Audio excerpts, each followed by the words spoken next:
Ito yung mahirap na parking, yung parallel na pagilid or pa-curve. Buti lang tinulungan tayo ni guard. Sir, thank you. Ang galing-galing. Hindi kaya ng screen eh. May angulo eh.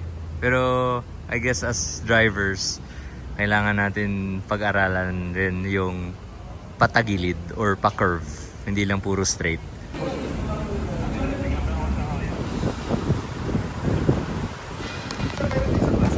Thank you.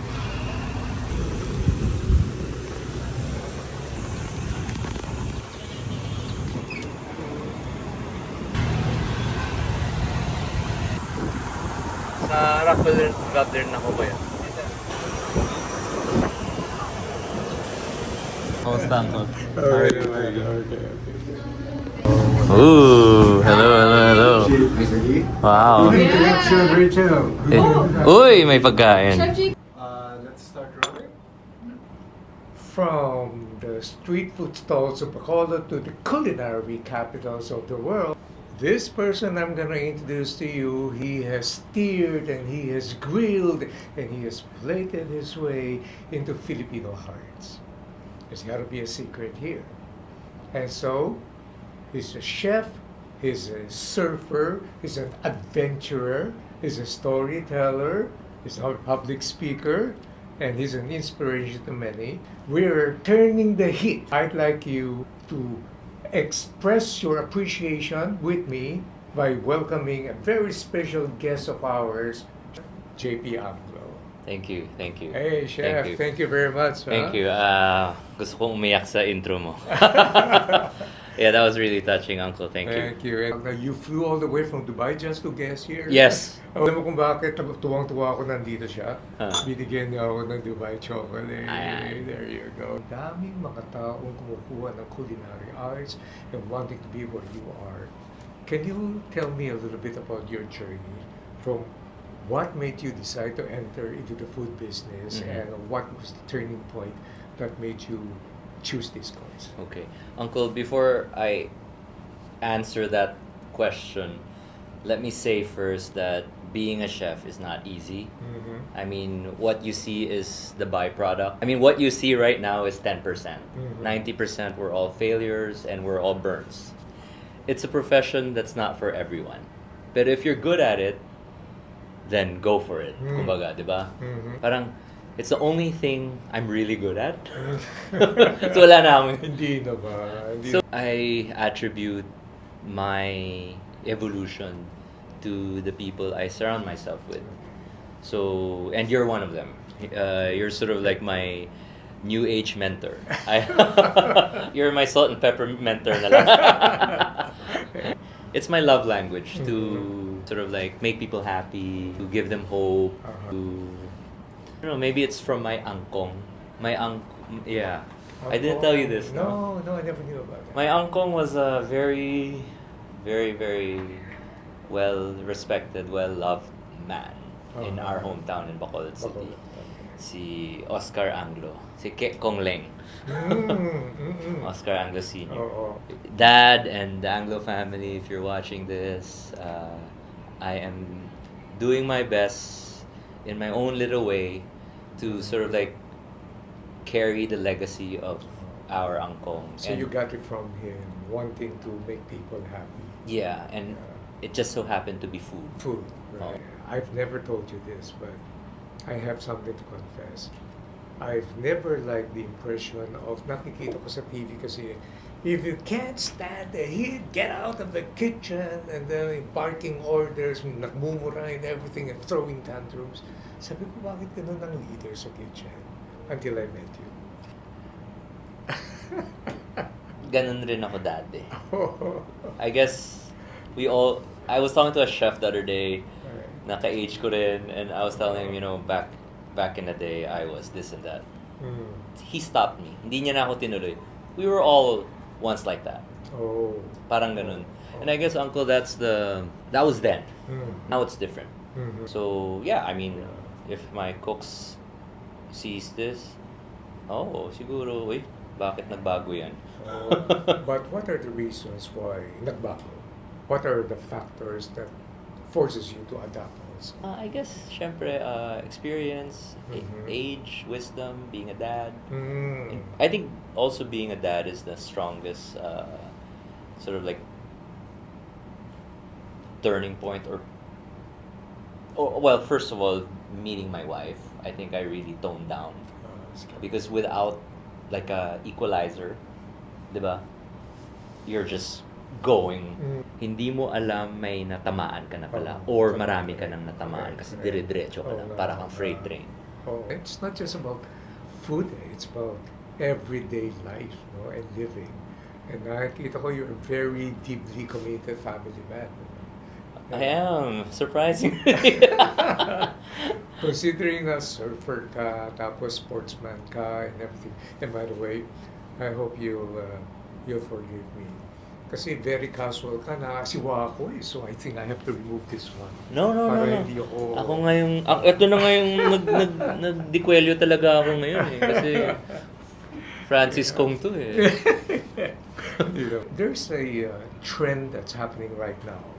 Na ang balita ko raw is that Filipino food is getting into the minds and the consciousness of people from all over the world. Yeah. Why is that so? There's a movement. Especially mga second gen, third gen guys overseas. Uh-huh. What they do is they go back to where we came from. Mhm. Go back to their roots Mm-hmm. because they are well trained. They worked in all these great restaurants Mhm. around the world, Okay. and then all those techniques right now they are applying to Filipino food. And that's why Filipino food is Umangat. may momentum siya. May momentum. Pero give it some time. Oo. Wag natin siyang biglain. Parang in New York, you're very familiar with New York. Parang there's a movement like foreigners are even asking for adobo. Yeah. What is it about adobo that caters to the flavor of this meat? You know what it is? It's Yeah. nostalgia. It Why makes is that them so? Eto na lang. Ah, Si Anthony Bourdain. all right. The Anthony Bourdain. Yes. His nanny is from Pasig Mm. for 8 years. His nanny. The Oh, the from nanny Pasig. of his daughter. Oh, okay. So, he's when the nanny cooks Mm-hmm. at home for Mhm. herself, Mhm. you smell it. Mm-hmm. So it triggers something. All right. So I guess, say in Dubai, we're caring people where we magaling tayo mag-alaga. Yes. So when we cook in our little corner, Mm-hmm. yung amoy na yan, Mm-hmm. umaakit yan sa second floor. Oh, nga. Market. It triggers something. Yeah. So don't underestimate the humble adobo. Oo nga eh. And while talking about Dubai, ang haba ng pila doon sa restaurant mo doon, ha, kuya? Minsan. And I'm so happy that we were able to get a seat and the food is good. Chef, hindi kita binongbola. If you want real food with soul, we're not fancy, but we're sincere. Yes. And talking about sincerity, you know... Wait, can I tell you, when Uncle Francis first went to Kuya, binulungan na ako ng wife ko na, hey, that's Francis Kong. I said, who? So then I googled, oh. So then when I looked at you, na-feel ko na that you were someone. The vibe, the energy. Pero you were very low-key. Pero yun naman yung mga OG eh. Yung hindi na kailangan magsuot ng Hugo Boss. Pero kung maliit lang na Paul Smith, maliit na maliit. If you know, you know. Hindi ko nga alam kung ano to eh. Letter U. Nandun ka pala. Nandun ako, I saw you. I Hindi said ka hi. nagpakilala. Hindi, I nodded lang. Oh. I have to admit, I was slightly intimidated. Oh my goodness. And then, pero at that time, wala pa ako dun sa face ng what you're doing. Oh. And then I think everything happens for a reason, and I met you at the right time, and yeah. So there, that's sorry, I interrupted you. That was just my little anecdote. Yeah, and I'm so happy with the transitions happening now in your life. Una sa lahat, you're a very, very good vlogger. Naks. So, galing kasi napipick up mo yung mga nuances na hindi nakukuha ng iba eh. There's something about I know that being a chef, malakas ang pangamoy mo, yung panlasa mo, pero pati mata mo may nakikita ka na hindi masyadong nakikita. That's why your YouTube episodes has registered a huge following, which again, I'm gonna say, don't miss that, watch it. And secondly, nakikita ko transition mo now is in public speaking. And there's a big company here that invited you, and they loved you for that. Yeah. So, how was your experience naman? Well, I called you first. And we had a conversation and we rehearsed and then you broke it down for me. And then, yeah, I guess, guys, if you want to be great, surround yourself with great people. If you want to succeed in life, I mean, don't ask someone that hasn't achieved anything. Diba, uncle? Diba? Yeah, that's true. I mean, sometimes you want to do something, but then you're asking the wrong. Yes. You're asking the wrong question, or you're asking the wrong person. The wrong person. Yeah. And sometimes, yun nga sinasabi ko just keep quiet, do it, and then just tell 3 people that you respect, and then don't listen to the noise na. That's true. Because if not, hindi ka talaga, daming, hindi dami pwede yan, eh. hindi pwede. Oo. So, ang daming as you said, if you want to be great, you got to be surrounded by people who are great. So, who were the chefs whom you would consider as great, that surrounded you, that formed you to be the person you are today? So many, really. And they came in different different stages of my life. Okay. I can't name just one, All right. but I guess just even like you'll learn something from a dishwasher. You'll, like what you said, you just have to find those cracks and you'll pick up something. Like kanina, ang security guard na kausap ko kanina, parang, what did I mean, we just had a casual conversation and I was able to pick up something. And maybe because siya yung nag-una eh. Pinuri niya ako, and then na-touch ako, pinuri niya ako sa kotse ko. Sobra ako na-flattered. And then, I had a conversation with him. And I think that conversation kind of made his day. Because no one really talks to them straight in the eye. Right. Diba? It's all, Kuya, saan ako mag-park? Parang, magkano? Or, diba? I mean, kawawa. Punching bag sila eh. Kawawa rin. That's also the reason why when I go to a hotel and I speak, pino-photo op ko hindi yung mga managers or leaders, yung mga staff. Right. Yung mga nasa counter. Right. So I will say, hey, these guys work so hard. Right. Just give them recognition lang naman. Yes. Sometimes they really love the fact that we appreciate them. So, with that, have you ever encountered extremely difficult customers who are so demanding, yung gusto nila goes way beyond what you can provide? Maybe. It's just that siguro I structured our establishment that we don't want those types. Parang sa pinto pa lang siguro may vibe na. Pero yeah, I guess I can't remember lang. Pero what I do is if I see someone that's kinda difficult, I disarm them na. Or para kasi alam ko na konting mali lang namin, they're gonna hit us. Para hindi na mag-escalate. Yes.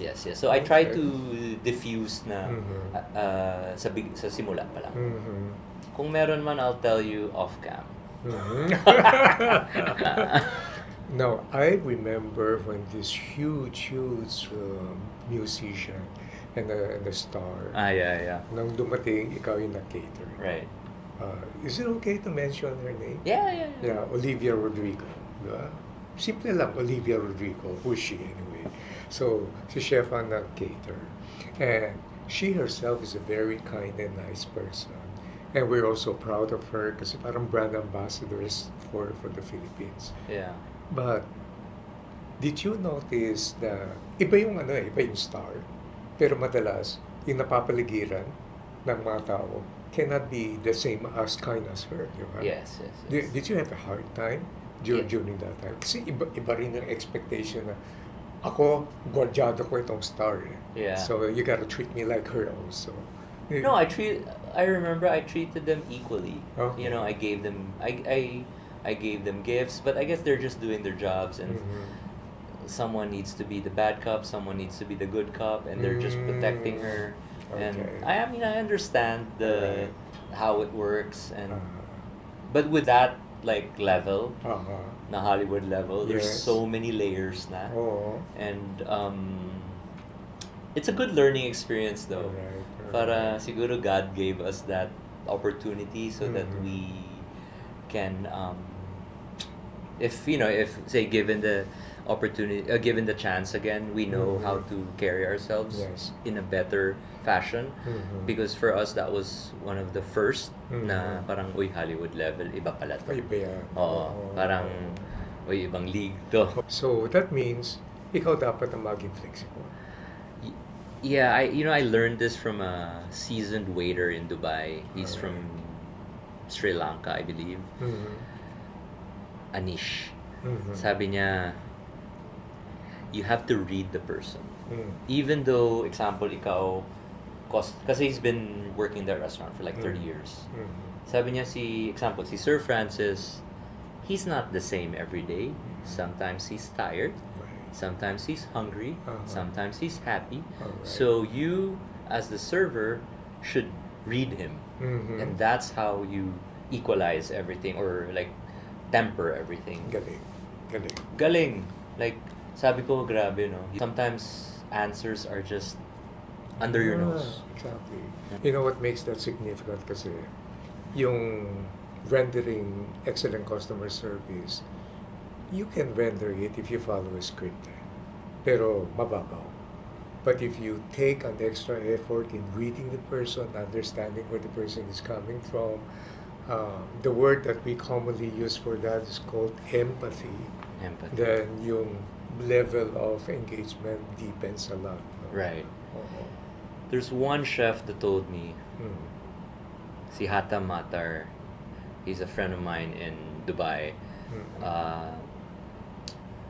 Siga rin yan. And then, sabi niya, brother, Benya, you know, I don't ask them how the food is. Mhm. I ask them, are you taken care of? Mm. Sabi niya, Oo nga because naman. flavor is flavor. Yes, it's Yeah. good. Oo. But are you taken care of? Because that's something that they will not forget. Oo nga, no. Parang, I guess, hindi lang porket magaling ka magluto, okay na lahat. Mhm. It's what you feel. Mhm. Kaya siguro balik sa adobo, Mhm. it's what, it's yung feeling mo Correct, correct. after. Oo. I guess, parang ganun. Sorry, malakas sana yung ending ko. May punchline, may pang ganun sana ako. Biglang And there's nahulog ako sa kabayo. Teka lang, inumin ko muna yung kape na to. Kala mo kung, anticlimactic. kung nandito yung asawa ko, gaganon naman. Ay, nako, he didn't get to your point. Oh, but Camille is so supportive, no? Sobrang supportive sa iyo. Sobrang So supportive, nice. sobrang harsh rin. Oh, So, which is, ganun naman what talaga. What we need. Yeah. We need the truth. Yeah, yeah. Tsaka the funny thing about food is that para bang it appeals to all the senses of the the human being. Eh. May makita ka lang na hindi mo gusto, sira na appetite. Mm. Yeah. Iba lang yung temperatura ng aircon, mainit o masyadong malamig. May effect, no? So, bilang a seasoned chef and a professional one at that, how would you say na ito ang perfect condition for someone to appreciate the food that you're preparing? Wow. bigat nun ah. Parang Miss Universe yan ah. Teka lang. Geez, I mean, like what you said, Uncle, there's a lot of moving parts. I Mhm. mean, cooking is, I mean, not unless you go to Jollibee, where Jollibee, they have it down to Standardized. science. Oh. Diba? You go to Jollibee anywhere in the world, Mhm. a chicken joy is a chicken joy. Right. With us, there's so many moving parts, Mhm. so many factors, and I guess that's a difference because tao lang. Mhm. Pero if you catch us at a good day, which we Mhm. should be consistent. Right, right. So I guess to answer your question, you just gotta execute no matter what. Kahit, I mean, kung sira yung exhaust, or kung mainit sa kusina, or you're not feeling well, you still have you to still deliver. have to, Yeah. and then on the side of the customer, you have to be careful with the details din, Yeah. And then also like I guess now I want to give an example. Last night I was eating at this restaurant and because I've been eating there for the longest time, Yeah. but that particular night it was not the same. Uh-huh. The texture of the lumpia was not Mm. you know crispy. Mm-hmm. Off camera. So I've been going to that restaurant for the longest time, and I ordered the same thing. I'm a creature of Mhm. habit, and Yeah. for that particular day, it was just not as crispy. Oh. But the manager made up for it. The vibe made up for it, Yeah. and I still had a great time after. Yeah. And then the other dishes Oh. that they sent actually. Oh. They sent me a dish, and for me that was such a nice gesture. Right. And they didn't even have to. Mm. And yun, iba. So Iba. parang kita mo that they made it. Mhm. If kita ng tao that you make an effort, you Yeah. forgive. Yes. Or you yes, like, yes. it's okay. Right. Tao lang. That's called service recovery. Service recovery. Mhm. Kaya lahat naman tayo nagkakamali, di ba? So, like for instance, noong 2021, lahat ng mga ginawa kong conferences were webinars. So there's this particular client na 2 times na ako kinuha. So ito na, kaharap ko yung camera, tapos ang daming interference.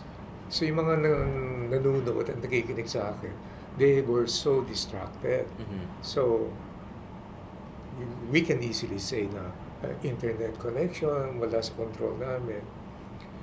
But if you're a professional, you're not happy unless you know they're happy. Diba?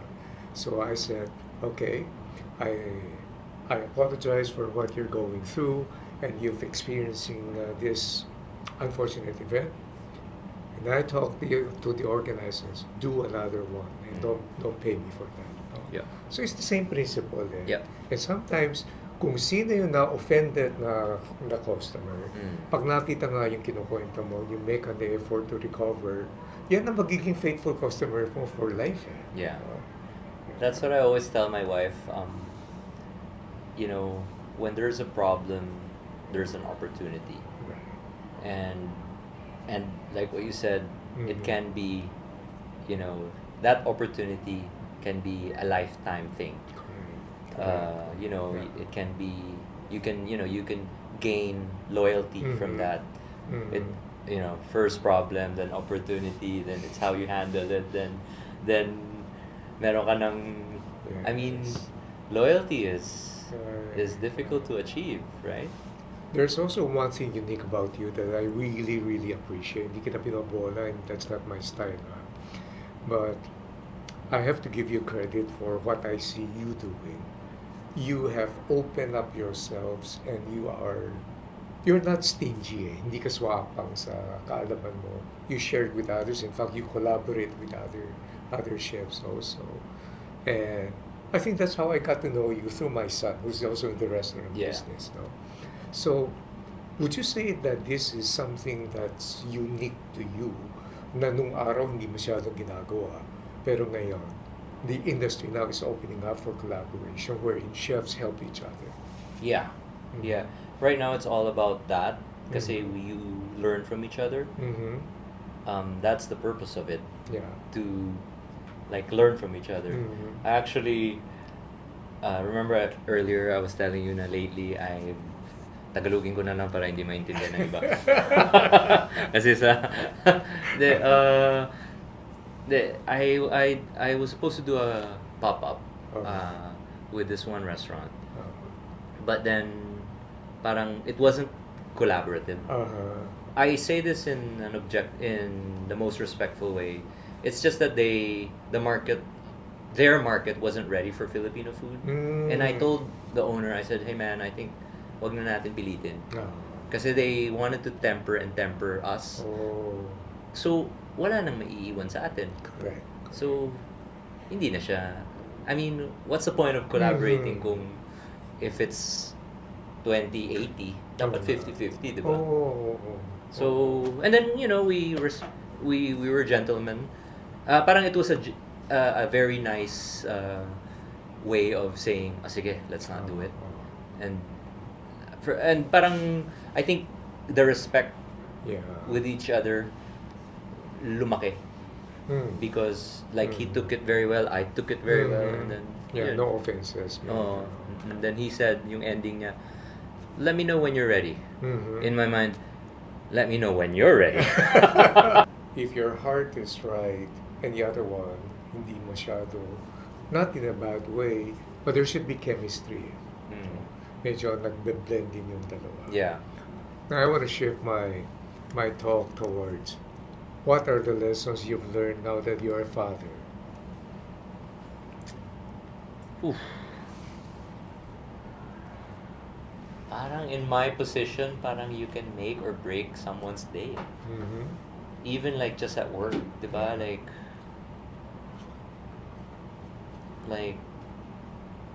it's how you carry yourself, what you say can affect a lot of people, can affect the team.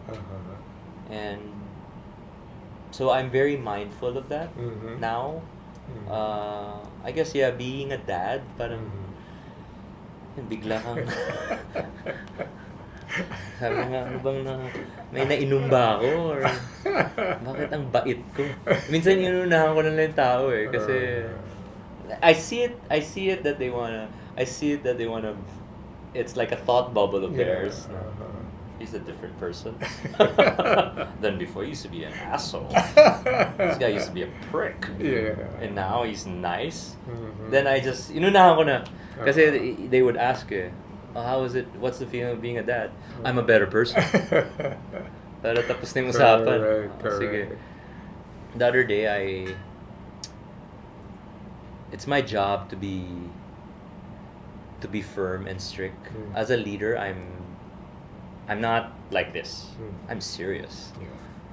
And I used to be like what you said earlier.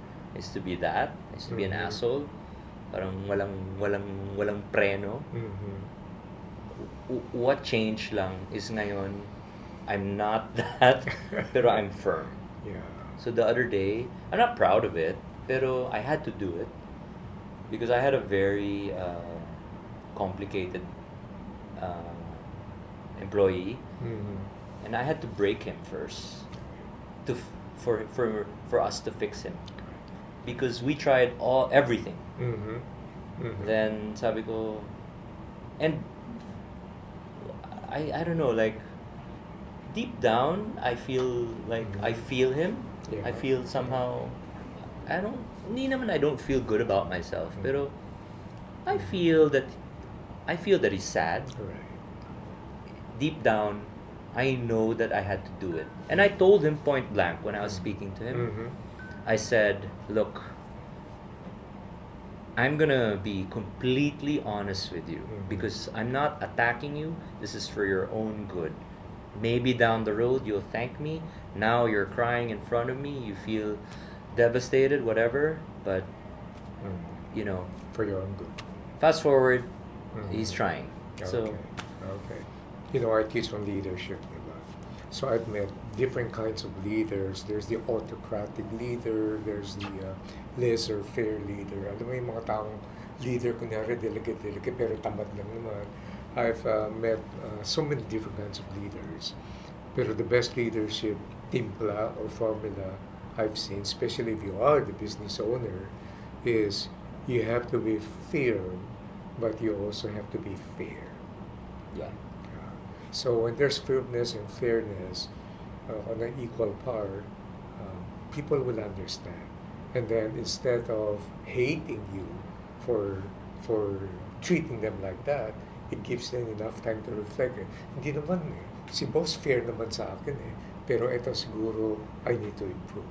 Yeah. And what we do is for the benefit of the people naman I mean, Right. we don't wake up in the morning and then we pray and then decide, sino kaya ang sisirain kong buhay ngayon? We don't do that naman. So, will you agree with me if I say handling a business is not easy, but the most difficult issue will always be people? Yes. But that's where we're good at. When we bring out the best in them naman, Yeah. sila rin ang nag-grow for Yeah. us. I'm going to bring you to this is an issue that I have been struggling with, and I couldn't figure out why, but as a seasoned professional chef like you and you own businesses, bakit ba when and I'm like you. I'm a creature of habit. If I like this lagi yun ang in-order ko. Tapos kung lumalaki naman yung restaurant and everything, but lumiliit yung serving. Why do they do that? Wow, there's so many ways of answering that question. I guess, Uncle, it's scale. When you scale, things become different. Like it's, say, you're used to cooking 3 kilos of chicken adobo. Okay. Really well every single day. Then biglang pumatok yung adobo na yan. Biglang nag-viral. Kasi meron kang ibang nilagay na wow. So, mag-branch out ka. So there's so many factors. Yeah. Are you ready? Is your team ready? Yeah. Is your equipment ready? Is your system ready? Right. So, if not, and then you push through, that's kaya pala. Yun. Yeah. I mean, we were like that. Merong iba magaling sa marami, merong iba magaling sa isa or sa dalawa lang. And then the funny thing about this is I assess myself and I realize the customers know. They can tell. They can tell it. Yeah. You switch a little bit of a recipe, Yeah. the size gets smaller, Yeah. you can tell. They can tell. Yeah. Even with social media. This is funny because wait, sana may matamaan. Anyway. There's a bank who got me for internal communications to promote internally a particular product within. So they get a professional organizer to do the whole thing with a product manager they're watching. Ang mahigpit talaga yung organizer. So you have to follow the script, and you have to follow the script. Sabi ko, I am gonna warn you, ang hina ko sa memorization. I can't even memorize one paragraph. So, but that's what the client wants. So, siyempre, I tried it. Guess what? 16 takes. Hindi ko makuha talaga. Until finally, this third party was exhausted. The product manager was exhausted. I was obviously exhausted. I said, could you just allow me once lang? Speak it in my own way. Total, 16 times ko na na-memorize yung script. So, I would know what to say. One take, Thomas. Yun. One take. So, meron tayong mga natural strength and competence that we can use. Pero if they have the proclivity to force it upon us to do what they want, at contra, it won't work. It would not work. And also, Uncle, what I've noticed with that situation, scenario or setup is there's so many layers. Mm-hmm. You have the client, you have the agency, you have the Correct. production, Oo. and then pagdating sa'yo, diluted na. Correct, correct. As we wind up our conversation, and I wanted to thank you for giving us time for this one. And I realize you're on a short stay here, then you're going to be flying back to Dubai. Are you expanding? Moving. Moving. Yeah. Okay, to a better place. Yeah. Hopefully. Okay. All right. Hopefully. But the UAE is such a vast place with so many Filipinos Yeah, there. yeah, we're expanding pala kasi we're opening a small parang food or opening a small version of a kuya. All right. Pero then at the same time we want to move. So Okay. yeah.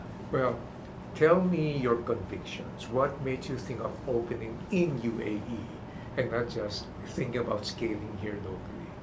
What Camille and I realized in the Middle East, Filipino food is misrepresented Mhm. in a way that it's a mom and pop thing Mhm. and hindi pa siya nag-mature Mhm. into a like what 'di ba, you want it to be consistent, you Mhm. want it to be ayaw mo nang pwede na. Mhm. So and the market's ready for it. Yeah. And it's about time. It's about time. Yeah. Okay. You know, di ba umiikot ako sa UAE? I talk to the Filipino communities everywhere. I've heard nothing but good things about Kuya. And then I've heard people, you know, the food is good. We know that. Pero beyond the food is the feeling of pride. Yeah. We have a Filipino restaurant here that's big.